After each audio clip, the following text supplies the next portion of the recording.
This fireside chat is with two different companies. One is called Baseline Ventures. Vishal is the founder of Baseline Ventures. They do sports management and predominantly manage athletes. And then Joshi John is also part of a company called ITW. They look at media and how to manage sports and overall sports properties and sporting properties. So we would talk to both of them and understand what they're doing and to see what innovations have come about in this field. So over to you, Vishal, if you can just give us a background first. Thank you. Thank you so much, Arjun. Let me start by giving a summary of the overall sports industry, right? How sports industry is structured, I would put it predominantly under two large buckets. One is the commercial side, right? So there is sports media rights, which Joshi will elaborate on. Then there is sponsorship, endorsement, and the media spends, right?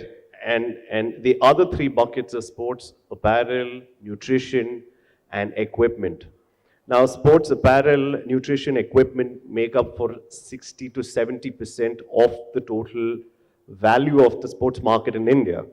And as of 2021, the sports market in India was pegged at $30 to $35 billion, which is a pretty large, formidable number. As far as sports media rights are concerned, the value of it is about $1 billion.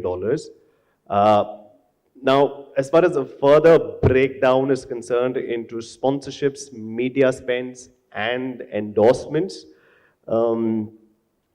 that was pegged at around 9,500 crores last year. That means that was the revenue that was pumped into these three aspects. Now, fortunately or unfortunately, 94% of the media spends went into cricket.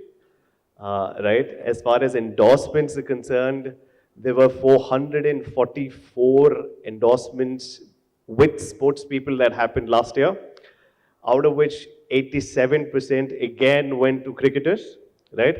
And if you think that number for non-cricket sports persons is small, it's 13% now, but it would have been 7 to 8% a few years back. So that's a fairly big rise, and it is only going to go up, right? And what is $30 to $35 billion right now is supposed to increase to around $100 billion by 2027, right? So we're seeing huge growth, I think, as far as our success in bigger events, as far as Olympics, Asian Games, Commonwealth Games is concerned. We've seen success over the last few years, including the recently concluded Commonwealth Games. So I think we're on track as far as one is on-field success. Secondly, the commercial aspect of sports, which is, the money that's coming into the sports sector. Thank you, Vishal. Over to you, Joshi, if you can give us an outline of media and what's happening. Thanks, Arjun. I'll give you all a brief about how sports has evolved in this country, mainly from an advertising point of view and a broadcast point of view. So it's in the last 50 years where all this has happened. So if you see in the beginning, we call it the radio era, probably the 70s when, we see these old movies where people are, listening to cricket, where there were commentators who were stars who were, commenting in such a fashion that people were hooked on to cricket predominantly at that point of time. So we had the radio era. And in terms of avenues for branding, it was very limited. So if you go to a particular ground, because there was no TV broadcast as such, you had branding inside the stadium, which was limited only to the in-stadium audience which are there, which were a few thousands at that point. And then there was a phenomenal shift which happened in India in the 80s. So that's why we call the broadcast revolution which happened in India with two major events. The first one was, of course, the Asian Games in Delhi in 82.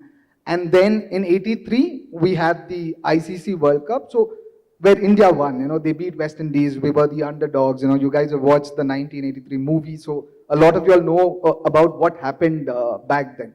So that created stars, and any sport which creates stars, you have a lot of fan following which follows after that. So that was like a revolution when it came to Indian sports in '83, which was also broadcasted and it was a major event. From then, if you see, being underdogs, we went on to host the next World Cup in India, which itself was a coup at that point of time because we didn't have too many infrastructures and Reliance came backing cricket at that point of time, which was a very successful event. And from then, if you see, the cricket advertising and a lot of things remain stagnant for the next 15, 20 years with, you had Prasar Bharati, which is Doordarshan at that point of time. And then it moved on to the cable channels over a period of time. From an in-stadium branding point of view, you had static boards, which got converted to LED digital boards in the 2000 eras. So if you see the 2001, 2010 era, there were a lot of changes in terms of branding exercises which happened. So from a static, you had digital LED where communication was better. And then IPL came in. Once IPL came in, that's when the sports industry evolved in certain ways where you have players earning in crores for one season. You have international players, especially who came to India. You're in India for about 2 months. You earn big bucks. You go back, and they may not earn that kind of money for 1 full year while they're playing in their country. And the broadcast rights really opened up. So if you see the broadcast rights with IPL, it's a very fascinating number. So the first broadcasting rights which was given for was about 10 years. That was from 2007 to 2017. For 10 years, it went for close to 8,000 to 9,000 crores.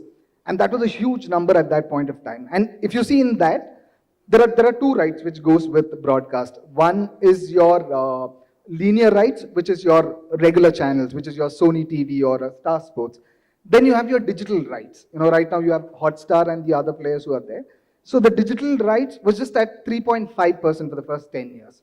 Though the digital came in only for the last 2 years. Before that, it was only the linear channels which are there. So it was only 3.5%. The next cycle, the second cycle which happened in 2017 to 2022, the numbers shot up. You had 16,000 crores in terms of the total value of the broadcast for 5 years, out of which 25% went into digital and 75% was to your linear channel, which was the Star Network, and Hotstar was the digital partner. Come 23, 27, the rights happened just a few months back. We have a threefold increase, 3x increase to 48,000 crores, which is a huge jump, and this is on par with most of the international cricket leagues which are there right now. And if you see in terms of the technology shift, in terms of the digital shift which has happened, right now from a OTT digital to a TV, it's almost 50-50%. So that's the shift technology has got, because people are adopted to digital technology right now. It will be very interesting to see how Viacom has taken the rights next year. So it will be very interesting to see how the rights play out for the next 5 years, because these are big monies. At the end of the day, these big media houses will have to get that money from the market. So that will be interesting. And if you see, there has been a shift during the pandemic in terms of how we consume sports, from a radio era to your regular TV channels to, there was a paradigm shift during the 2020s, and from there we got hooked on. We basically have behavioral changes now. They're hooked on to OTT channels. I'll probably get to that after Arjun's thing. Super, yeah. So all we know is that we watch a lot of cricket, and we're going to continue watching cricket either on our phones. I was doing that yesterday in the evening as well. I think that's something that's going to continue going forward. So Vishal, I know you represent great athletes in the country, like PV Sindhu. She's such a pride for all of us. Smriti Mandana. Tell us about how athletes are using tech now, in improving their skills. See, I think India as a innovation hub for sports products is doing well now. There are indigenous sports tech products that are there in the market. I think some of these products get sidelined because of two reasons. One is the cost is high and it's restrictive. Second is the know-how, right? Just the application of those tech products, skilled manpower.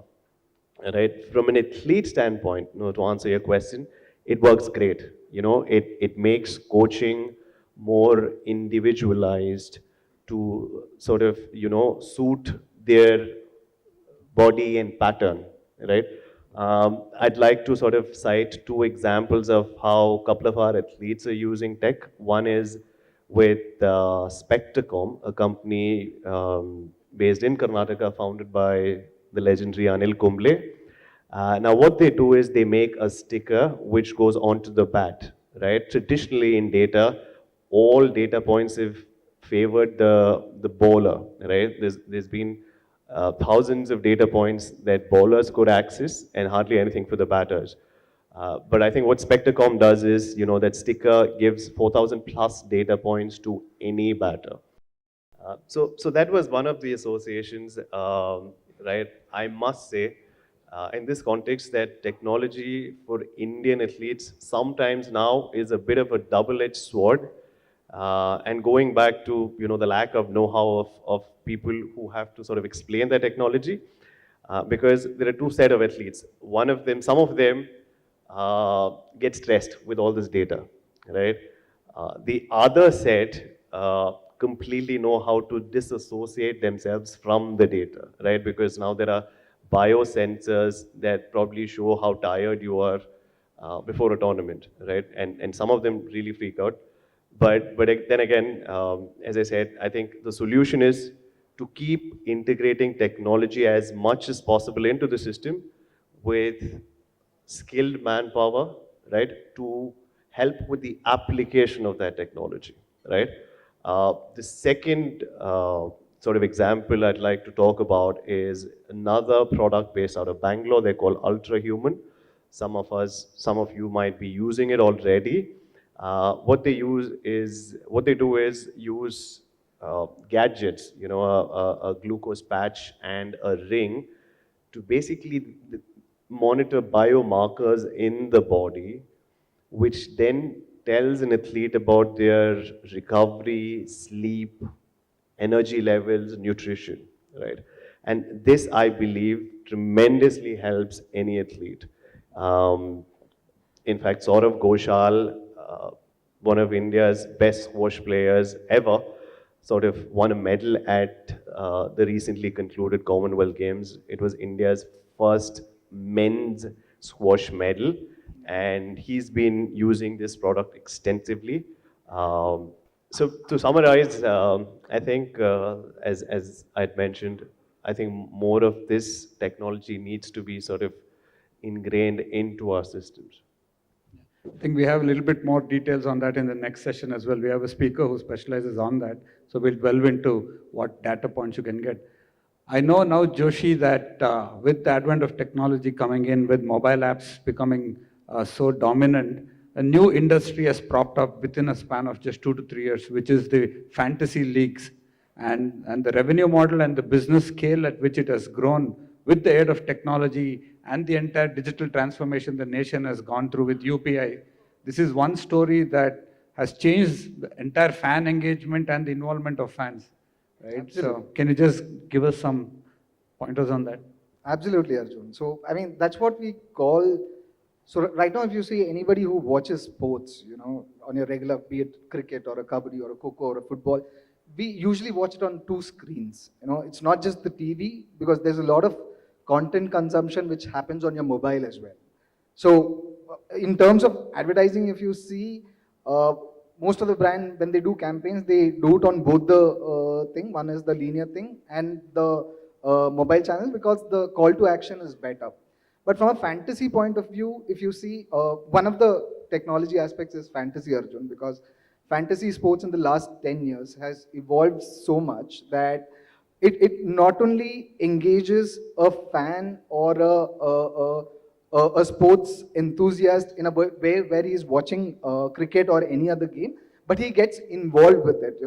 One of the examples which I usually tell is one of my colleagues, who's our legal head. Her name is Joy, and she was somebody who never watched cricket, or she knew what cricket was. She had an idea of who the players were, but probably from the last 2 years, especially after the pandemic, she knows what happens in cricket in terms of the statistics of each of these players. And that's what the fantasy platform has done in cricket, because currently we have about 130 million users when it comes to fantasy sports in India.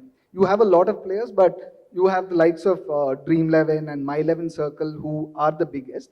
And these not only have helped users engage better, but they've also helped them learn the sport better. And that's what fantasy is done for all sports. That's awesome, Joshi. Uh, Arjun, can I ask you a question? I mean, unless there is a follow-up to what he said. So, Arjun, I mean, you're someone who, as far as sports is concerned, you're a sports person. You are a huge promoter of sports. You sponsor a lot of athletes from Mysore. You put your money where your mouth is, right? Now, how can companies and brands do more for sports, invest into sports without necessarily looking at only an ROI perspective? Now, I think companies like JSW are showing the way. For me, what JSW has done is what was on my bucket list to eventually get there. I think I'll ask you that question, and if somebody can elaborate and tell the audience here of what they've created in Bellary as infrastructure for athletes, it's just amazing. See, what we did, we believed, we are from Mysore, we wanted to give something back to the city. Whichever athlete came out of Mysore, we supported them up to a certain level. And then there are other foundations that then pick them up and take them forward. But what can corporates do? What will actually enthuse corporates to contribute towards the CSR initiative? I think they need a lot of data and analytics that is now available. Almost no athlete in the initial stages has that opportunity to give a presentation to a company. I was interested in sports, and hence I built that to present it to my board. But if companies like yours can actually create some mechanics in which presentations can be made to companies where they represent athletes and show what future lies ahead for an athlete. The medal is something else. Like I was talking to Deepti earlier, the process is what is important, right? And what we would actually follow to build an athlete to be medal ready at an eventual point of time. But whenever I speak to anybody in the corporate world, most of them are only driven by passion and actually not numbers. And if you want to talk to corporates, you have to come with numbers. Good. And that's something I think, sports management and people on the sports side need to work on. Yeah? Thanks, Arjun. Thanks. Arjun, I think I'll keep in mind the bucket list about, Arjun getting into sports, because I've known Arjun for a long time and his passion for sports is just superb. Just last week, actually, I had met Arjun for an event. It was last Friday, and the event got over at about 8 o'clock in the evening, and Arjun was going back to Mysore. And I said, Arjun, right now we have the Maharaja's Cup, and Arjun has a team, the Mysore Warriors team there. And then I said, Arjun, tomorrow there is a match. He said, no, I'll come back tomorrow. I'll take the Shatabdi and come back tomorrow afternoon. So that's the kind of passion he has when it comes to sports. And Arjun, welcome. We would love to have you in sports in whatever form. We'll probably look at that. Just to add to what RCB was talking about, Mr. Menon, we run a very small league in Mysore. Just to tell you how technology has changed. Our league is called the Karnataka Premier League. We run the Mysore franchise. So year one, we had a head coach and we had a sports trainer. 2 years ago, we have a head coach, batting coach, bowling coach, video analyst, assistant video analyst, physiotherapist, masseuse, food and nutrition specialist. We also have a social media specialist that works with the players. We have about 16 different support staff for a Karnataka Premier League team. I can't even imagine the level at which RCB goes. And when I see what the analysts do, just to answer the question, there is absolutely no secret in which ball Bumrah is going to bowl the Yorker, which bowler bowls what, at which length, which is his go ball, when will he bowl his slower ball, a batsman, which is his release shot, how many balls, dot balls will he take to hit his next big shot. There is absolutely no secret at all. There is so much analytics, so much data available for a team like mine, a small team. All league games are analyzed, charts are given, players have almost everything. But still, the batsman managed to hit a six. Still, the bowler gets the wicket when he needs to get the wicket. Skill still continues to keep getting developed every time. And I think with analytics, with data, with big data coming in, more and more visibility will happen, and the only person who will benefit ultimately is the sportsman, because his skill will keep getting better and better and better. All right, And that's what sports is about, you know. It is sports, you know, we follow it. It's because it's unpredictable. Because the moment it becomes predictable, then you lose the interest. And it's bound to be like that with a lot of technology, whatever comes in, it's bound to be unpredictable. you know, the recent success in the Commonwealth Games, Vishal, what's your view on that? I think India had a great outing. India won not around, 61 medals, out of which 22 were gold. If you compare it to the last edition of Commonwealth Games, probably, some might say we fell short by 50 medals. That's also because there were 4 disciplines that were taken out: shooting, Anglo-Greco, wrestling, archery, and tennis. So barring that, I think we won a whole host of medals. The key takeaways: number one, I think athletics, very impressive. India winning 8 athletic medals is definitely a landmark moment. Right from the gold and silver we won at triple jump, to Murli Sri Shankar winning a silver at the long jump, to Tejaswin Shankar doing well in winning the bronze in the high jump discipline was great. Apart from that, the diversity in sports, right? For the first time, we won medals apart from athletics. There's lawn bowls, para powerlifting, apart from the regular badminton and shooting. Sorry, shooting wasn't there this time, but weightlifting and boxing, etc. And I feel what we should focus on is the diversity in sports, right? Last time around, and an honorable mention to Srihari Nataraj, who just missed winning a swimming medal, which is a huge achievement, right, in the Commonwealth Games, right? So, great games, and I think if you ask me if India is a sporting power, I'd say no chance, far from it, but we're well on our way to becoming a much better sporting sort of, success. There are baby steps that every nation needs to take, and I think these are the steps that we are taking. Right from the Olympics last time, I think 2016 was a pretty dismal performance, unfortunately, but 2021 was superb, where Neeraj won track and gold for the first time, track and field gold for the first time, 2 Commonwealth Games, and now there's Asian Games. I think infrastructure in the country has improved. Padukone Dravid Center of Sports Excellence is an excellent venue. There is the Inspire Institute of Science by JSW. Again, very impressive. So, given all these factors, I think we're on the right track to becoming a more formidable power in sports. Super, thanks.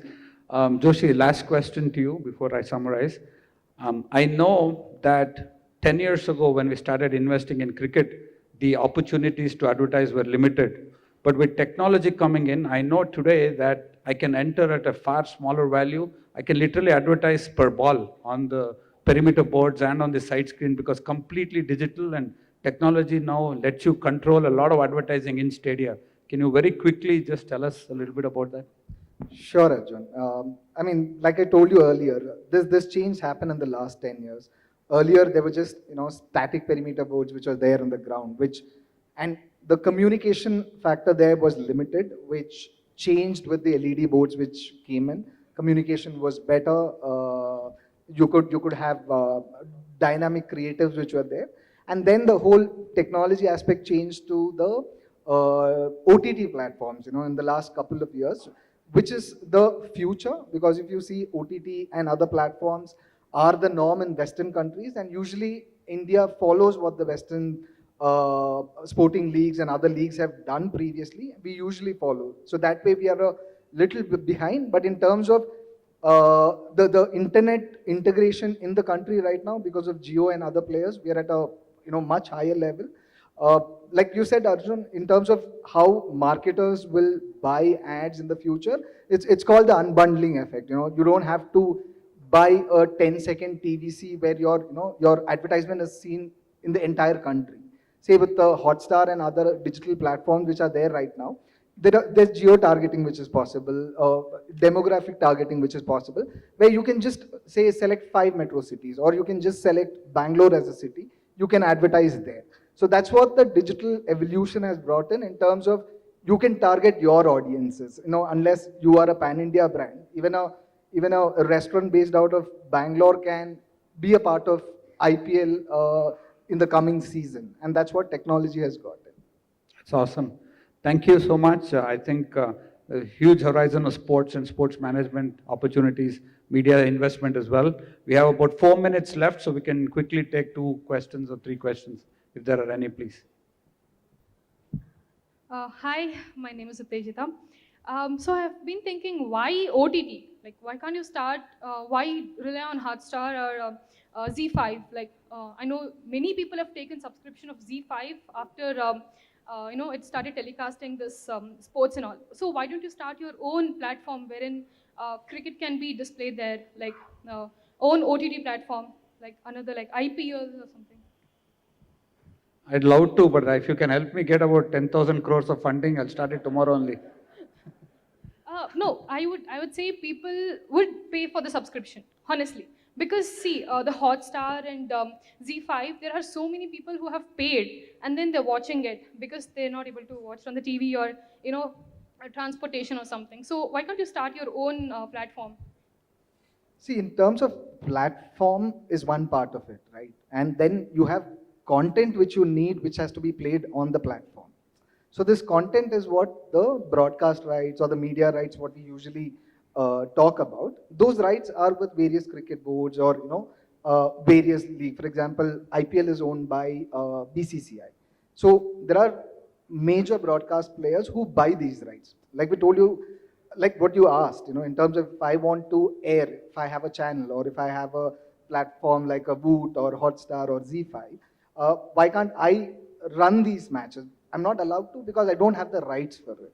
And like I told you, the last IPL rights went at only for the digital platform, which is with Viacom.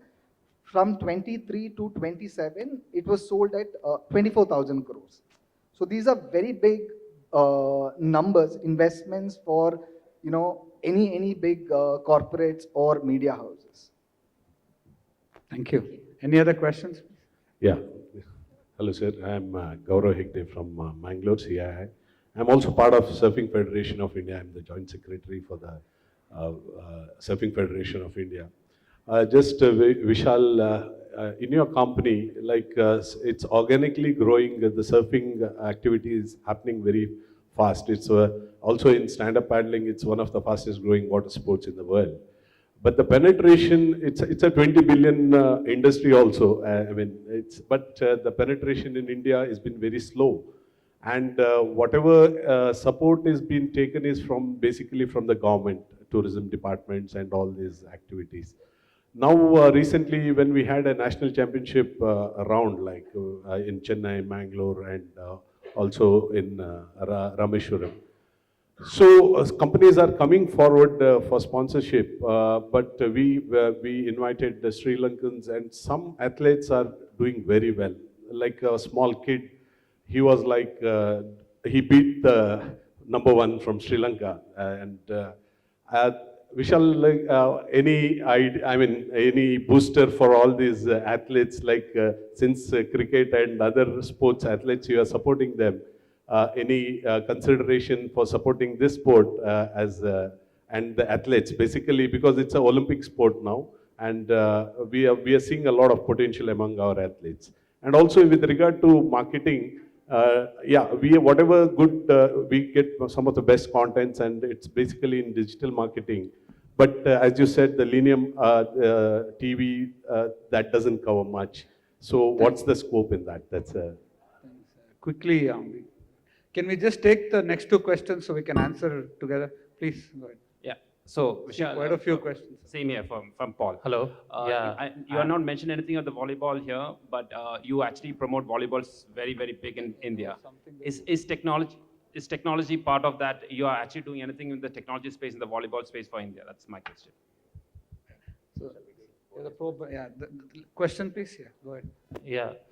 My name is Ronak Kapoor, and my question to you is that IPL is the biggest cash cow of BCCI, and BCCI is a non-for-profit organization like any federation. I was just checking the numbers. BCCI has a corpus of like 15,000 crores, and those are all profits and coming from different cash cows like IPL. So what I want to say is like BCCI works as an autonomous body. So why there is no competition yet of BCCI, and how are IPL committee relations with the BCCI? Thank you. So in India, sporting is controlled by federations. BCCI is also a federation, okay? You have your district level body, you have a state level body, and then you have the national body. It is the same for badminton, same for volleyball, same for hockey. In many of the federations, the same president has remained the president for almost 20, 25 years. And those sports have not grown in India at all.